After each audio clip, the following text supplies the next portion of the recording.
Hey Warhawks, good morning. This is Colonel Wilson here with my wingman, Chief Blaze. Happy Friday. It's been a great week, very productive week. Chief, yesterday we had opportunity to go talk to our MTIs directly, look at them, look them in the eye, and talk about a number of different things that are going on here in the 37th Training Wing and the Air Force as a whole. What did you think of yesterday, Chief? Yeah, sir. You know, it's been too long, so we had a chance to get them all in the room.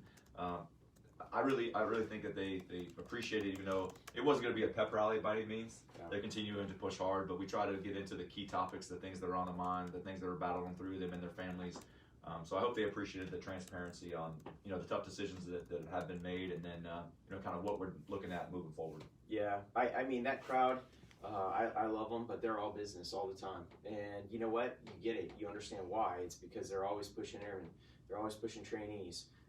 And so you got to be direct. You got to be all business. And so they were. But I feel like we communicated what we needed to communicate with y'all. And if not, you continue to push us information. We talked about Warhawk Solutions and using that as a mechanism to provide feedback to us and provide questions to us. And so we're going to answer some questions today, Chief. And I'm looking forward to it. So Brittany, this morning, Brittany Warwick, Miss Brittany Warwick is our social media director here. She's behind the lens. Public Affairs. She's going to be reading 3 questions from yesterday's MTI call. As promised, we will answer them live here. Or if we don't get to them, because there were quite a few, we're going to push them back out. We're going to find a way to push them back out on Warhawk Solutions. So you ask your question on Warhawk Solutions. Our goal is to answer your question on Warhawk Solutions or here on Freeform Friday. So go ahead, Brittany. Yes, sir. The first question is, we've been talking about stress a lot. Why are we adding to that with the mock PT tests? Yeah, great question. The answer is because we wear this. The answer is because we're in the United States Armed Forces, and there's an expectation that we'll maintain our readiness and we'll be ready to go and fight our nation's battles if so called upon. And so by virtue of that, that's why we do that, is for our readiness purposes. But let me just address that. So while you did have a requirement to take a diagnostic PT test, we took ours this week in a wing staff agency, Chief. The requirement to do that is just a marker. It just shows us where we all have room for improvement. I'll use myself as an example, full transparency.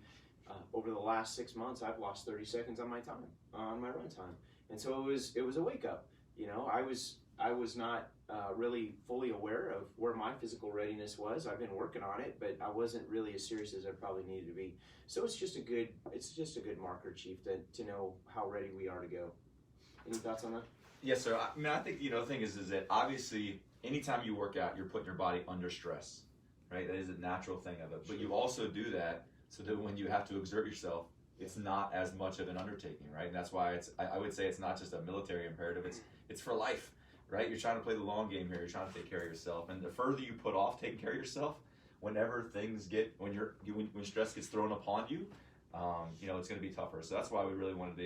It is a readiness imperative, but also, we tried putting this out there when we started this, knowing when the actual PT tests were getting pushed. For some people, it'll be 2 years by the time they take a PT test. It should not be 2 years by the time you work out. Like, if you put yourself in that situation, that things are bad. So I hope they just look at it as just another workout. That's what we're trying to get as an Air Force, is that when you have to take a PT test, it's just another PT session. Yeah. So it's culture, right? It's culture. And I think the important thing to remember is, no matter how much we all work out, no matter how much we pay attention to our physical readiness and our physical fitness, there are people out there that just plan for the test. They work out to prepare for the test, and that's the only reason they work out. And we understand that. I mean, there's always going to be outliers, right? And so by putting the diagnostic test in place, we get people working out again, whether we like it or not. And that's the reality of the situation. So yes, I'm sorry if you felt like it caused stress upon you, but at the same point, just as the Chief mentioned, your physical readiness allows you to accommodate more stress, and your jobs are stressful. And so we want you to be able to handle that stress, so we want to make sure you're physically fit. And so thank you all so much for taking the diagnostic test. I think we've almost run through it. Major General Tillis, the 2nd Air Force Commander, required us to be done with it by the first of the year, and almost everybody is at this point. So thank you all for organizing it, getting it done, and stay physically fit. Don't let the mock PT test be the only time that you're working out or you're preparing for it. Workout is a way of life. It's a culture. That's what we want, and I think that's what the vast majority of us do, and that's how we see it. So, Brittany? Yes, Second sir. question, please. Number 2 is, are you expecting single parents to utilize their family care plan in the event they come in contact with COVID while they're on the line? If not, what's the plan? Yeah, so I mean, this comes down to readiness. We're talking about readiness again, and so family care plans are absolutely essential, and our first sergeants know that. We've had a lot of conversations, Chief, you especially, of all people, with our first sergeants and about the family care plans. They are critical, absolutely. So, yes, we would absolutely rely on you to utilize your family care plan, but at the same point, we also have each other's back. We have wingmen. We have coverage if we need it to be able to cover down on each other's missions, just so nobody is indispensable. If I go down, Chief, then I've got Colonel Schaefer and I got you to cover my back. You're my wingman. So we always have wingmen to be able to cover that. But we do need people to have plans 100%. Chief, your thoughts? Yes, again, planning factors are another thing where, things are going to happen. And we do know, and particularly on these cases where we have either mill-to-mill, single parents who continue to serve and serve extraordinarily well, that sometimes there's going to be something that happens, and particularly they don't put their family at risk. But, I see it all the time. You guys got to communicate that when you have your challenge. Yeah. And then also, you got to have more than one option in that plan. So yes, we can't necessarily tell you exactly what your plan should be, but we need to know if you need support or additional resources. That's when you got to communicate up to your leadership how we can help you when that moment occurs. And really, you got to get out ahead of it. It can't be when you're in crisis mode and you haven't really thought about it too much about what your options are. So your first sergeants are there to work with you on that, to help you with available resources, to make sure when that happens that you can execute and be ready. Yeah, I mean, it all comes down to having multiple plans, having multiple options in place.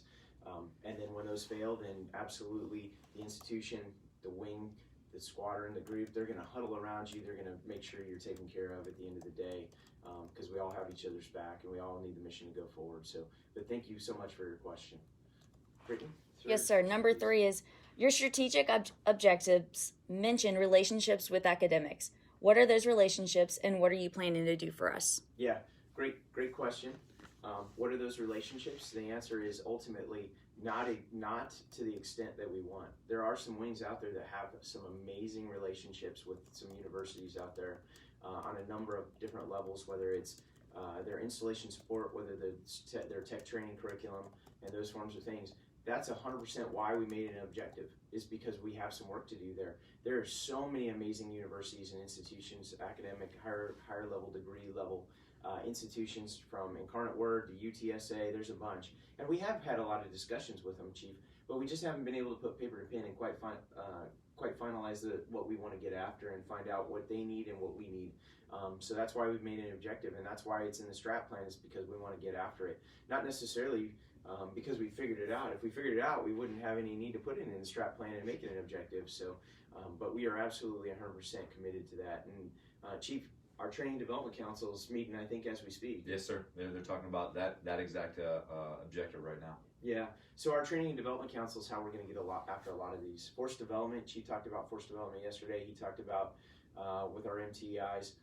He talked about what we can do to make sure that our airmen are ready to go back to their core AFSCs, and the Training and Development Council's a big aspect of that. And that's one of our, if you go through our strategic plan, you look at our objectives, the Training and Development Council is a proponent for a number of those objectives. And so thank you all so much. Mr. Joe Sarita is leading the way on that, but I know that council is continuing to grow as people hear about it. They hear about what it's about. They get interested, which is what we want. We want people that are passionate about it. And just by virtue of that question, I know that there is a strong thirst and a strong desire to partner with academia and to better ourselves and continue to look at force development and those different things. And so Training Development Council is how we're going to get after that. We're super excited about that opportunity. I love the heart of the question too, right? Because it's, an airman, you can say words, you can say that's a priority, but for them it's, I need to see it. I need to see the action, right? Like, show me the money. Yes. More cowbell, right? Like I've got to be able to see it. I got to be able to have the experience. So I love the heart of the question, and we owe that to you. But again, it is now a priority. They're literally meeting right now. I wish we could take you in there and having the session. And if you want to take part in it, you can either send me an email directly, or again, Mr. Joe Sarita. So it's all hands on deck if you want to take part in the Training Development Council. But I think you will see more to follow on that. But hold us accountable to it as well. Yeah, but that's what the strat plan's all about. We call it operationalizing the Warhawk way, right? And that's what it's about. It's not about us sitting up here and saying, here's our, overarching priorities, and here's these big nebulous general things that we want to do. Yeah, you the know, work's just people getting started. modernization partnerships. The reason that we built it is to put hard objectives. What are we going to be doing, and what's it going to look like, right? And so we received that feedback at the SLC. It's like, okay, great, show me, you know, put your money where your mouth is. And so we're going to do that.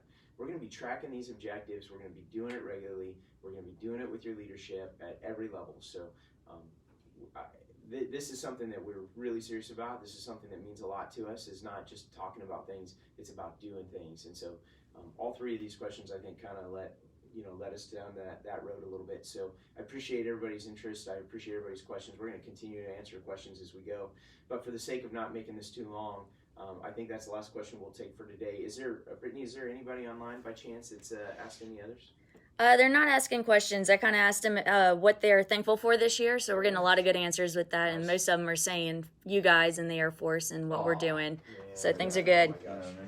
Yeah. So we're going to talk about being thankful. You know, that's an easy theme for this week. We got Thanksgiving coming up next week, but there are some out there that need some help, though. You know, and so to that end, right now we have our CFC campaign going on. I want to just promote that, and I want to make sure that everybody. Everybody's aware of that. Right now we're in full swing on the CFC campaign, and it's 100% online now, Chief. It used to be at the day, you know, they'd bring over the form and you fill it out and you turn around and you hand it back to your project officer. We're out of that business now for obvious reasons, because there's just no need to do that. But I just want to urge everybody to go to givecfc.org. That's GIVECFC, all one word, .org, and sign up to be a part of the CFC. Cap Medrano, I think, is our project officer this year. He and Sergeant Hoffman, yep, they're both our POCs. So if you would, the campaign goes through 15 January 2021. We're full bore ahead. I'm ready to support. Chief, I'm going online. I know I'm signing up. So great effort by those two airmen to take lead on this. I'm sure there'll be other airmen out there that can answer questions as well. But there are airmen that need help. There are people that need help, and so. As airmen, as caring professionals, you know, we want to reach out. We want to help our fellow airmen. So, you know, thanks to Captain Medrano and Sergeant Hoffman for doing that. But for those that are thankful, there are those that need help as well. And so we're thankful for those that are reaching out to provide that help. But please donate. Please take the opportunity to give to the CFC.org. Appreciate it very much. It always feels good to give, right? Always feels good to serve. And just those names again, I'll just add the first name, sir. Captain Cyrus Medrano in the 323 TRS, and then Tech Sergeant Caleb Hofferman in the 343 TRS, Defender Nation. 100%. Thanks to you both. Thanks to those that are ready to give, and thanks to those that have given already. So. Yeah, if I can give a shout out too, sir. Yeah. So this morning on the sacred ground of our BMT parade field, I joined Chief Snyder from the 502nd Air Base Wing. # Joint Base San Antonio. But joined some fellow airmen from across the installation, and we PT'd on the parade field this morning. Yes, sir. Very So nice. you know, as the sun was coming up, but you know, that's sacred ground out there. It's pretty powerful. You just see the pavers all the way back from Vietnam, World War II, and then some people who have chosen to honor their loved ones with the names that are out there. But pretty great way to start the day. Very, very thankful for the teammates we have, and very, very thankful that we get to serve. Yeah, and uphold their legacy. And a little bit of physical readiness there. Yes, sir. On top of it. So awesome. We've got our MTIS graduation, just as we do almost every Friday, coming up here this morning. We're going to be participating in that. We've got General Cartier, who's coming over to participate in that. Looking forward to seeing her, the 19th Air Force Vice Commander. So as always, we're a busy group, a lot going on. So I think with that, we will go ahead and sign off. But one thing I would mention, that because of the holiday weekend next weekend, we're going to take a pass on Freeform Friday next Friday. We'll delay it to the following Friday. So for those that are waiting on that, I know they're just so upset. They are upset. They are upset. So I'll miss it, but at the same point, you know what? Everybody needs to take a knee every once in a while. So yes, sir. Next week we'll take a knee. 16 weeks strong, though it has been. 16 weeks, absolutely. Yes, 16 weeks, and here's to 16 more. Well, you know what? On that note, I just wanted to I wanted to go ahead and announce for those that haven't heard already that our chief has been selected to be the chief, the program manager for enlisted force development up in the Pentagon. A huge responsibility. but they picked the perfect person for it. So we'll get to hang on to him for maybe 2 months, maybe not even quite that. And then Chief will head off to the Pentagon and take care of our airmen at a different level, from a more strategic level. But Chief, any thoughts on your new assignment coming up here? Certainly, humbled and honored, but I'm gonna leave it all in the field. I mean, I'm excited to do anything I can to. I'm pretty passionate about that topic. So amazing team that I'll be joining, and exciting times for change in the right way. No better airman to do it. I talked to Mr. Frass, who's the head of A1D up in the Pentagon. He oversees the enlisted force development along with a slew of other things that he's responsible for. I spoke with him personally. He's like, there's no doubt Chief Blaze is 100% the right airman to go and take this on. He's not only was he a past tech training instructor, now is the command chief for the 37 training wing. He understands what force development looks like all the way from the time they're recruited to the time they come back to the schoolhouse and advance their supplemental leave and in the field, all the way through. He understands it, and so he's the perfect airman. We're going to be sorry to miss you, but you know what? Like I said this week, the sign of any healthy organization is that they're willing to give up their talent, and I think you can go on and do amazing things there at that level, Chief. So, congratulations on the assignment to you and Jen. We're going to miss you, but at the same point, we're going to enjoy having you as long as we do, and we're going to look forward to the great things you're going to do up in the Pentagon. Thanks. All right, Warhawks, this is Colonel Wilson. We're going to wrap this up today. Everybody have a great Thanksgiving. We're so thankful for all of you. You do amazing work every day. We also recognize that there are people that are going to be working next week, no matter what. We're going to be pushing trainees through the training pipeline, no matter what. So we know. So we're so thankful for everybody, but specifically our MTIs, our MTLs, our tech training instructors, everybody that's got to continue to work and got to continue to press through. Thank you all for what you do. We are so blessed to be a part of your team. So thanks very much. That is it, Chief. We are out. All right.